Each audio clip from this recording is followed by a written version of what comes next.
Relationship breakdowns are tough, especially when children are involved, and family court proceedings are notoriously slow, hugely expensive and take a toll on everyone involved. Their decisions have even cost lives. Can the government fix a system that is so broken? Where did it all go wrong? Family law would be the most discriminate, biased and unworkable policy in this country. It's like a wolf that's wounded, it's got no teeth. It is dysfunctional, it doesn't work, it's clumsy. After an avalanche of criticism, the family law system is finally under review. Children are dying because this system is so broken. Child protection advocate Hetty Johnson from Bravehearts. The court has to change everything about how it does its job if we're going to protect the best interests of children. We went through family court a while ago now, but I'm never going to forget how bad it was. This video was made by Bravehearts for the Prime Minister. I'll never forget how nobody listened, how nobody cared, and how nobody did anything to help protect us kids. The voice is that of a 12-year-old girl who says she was returned to an abusive parent by the court. They threatened to take our mum away, all because she told them what our father had done. These kids are just left on their own and they're left to this family court to try and decide what happens to them without any evidence, without seeing them and without hearing them. I got really angry one day and drew a picture of what I imagine family court looks like. I see all the people who work there as cockroaches. I could just see them scurrying around and hiding all the bad stuff they do. There's a system that is completely broken and it's our responsibility to fix it. By law, we can't identify this young woman. She says the system which should have protected her as a victim put her in harm's way. Unfortunately, the legal system failed me in a way that it was easier to send me back to the perpetrator on unsupervised access and keep our family unit together as such. Effectively, the court handed you back into the hands of the person who had been abusing you. Yes, even with full medical evidence of abuse, of child sexual abuse, they just handed me back.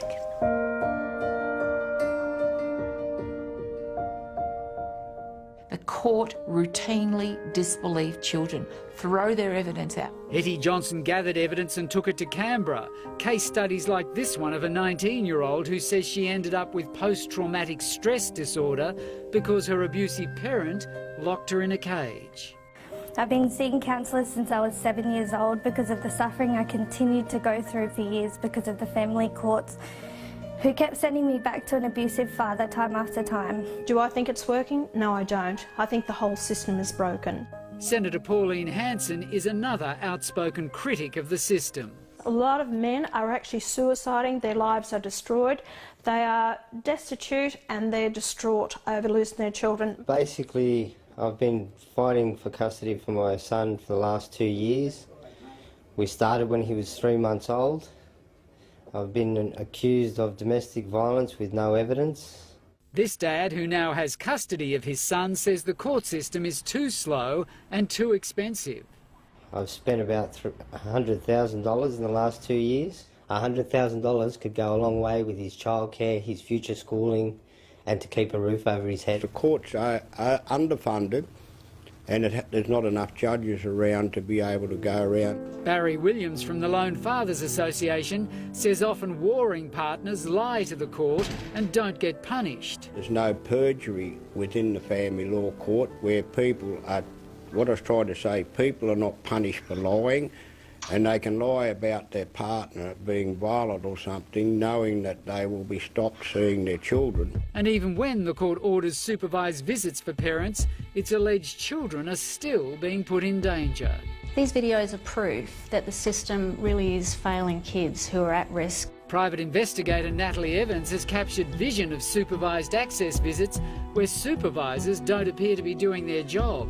A parent's job is to protect their child, and in these situations there's nothing they can do. In this case, Natalie followed a father who was supposed to be meeting his children at a centre to a restaurant. The most concerning thing that I saw when they were having lunch at the restaurant was the father taking the youngest child to the toilet, unsupervised.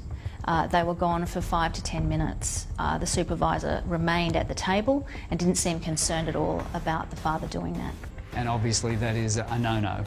That's an absolute no-no. This mum is the mother of the children involved in this case. I am one of the many parents, yes, who have had to send my children back into an unsafe environment with the unprotected parent, being told that it's in the best interests of the child for this to happen. I say that just about nearly every family in Australia would be affected by the family law courts at the moment. One thing everyone seems to agree on is that the system leaves a trail of destruction. This mum says her child was removed from her when the court was advised not to. And they knowingly removed this child. This dad had this message for the PM. What I want to say to you, Prime Minister, is start looking after our kids. Start giving them the respect they deserve and the protection. Finally, the Attorney-General George Brandis announces a review of the system, but not everyone is happy with it. This is just a political fix.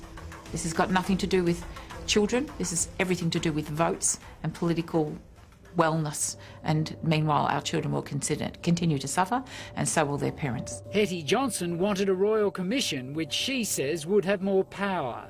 And she says this review fails because judges won't be called to give evidence. To omit the judges is just nuts. I mean, how are you going to find out how the system is running unless you're talking to the people that are running it? We need to get rid of the family court completely and have a commission or a tribunal. What concerns me is, are they really going to just fluff this up and just, tinker around the edges, or are they really intending to go to the hardcore of what all the problems are and really have the full intentions of making a big difference? Because if they don't, we're going to see more suicides, more murders and more problems that are going to happen in Australia because of family law courts. We approached Attorney-General George Brandis for an interview, but our request was declined.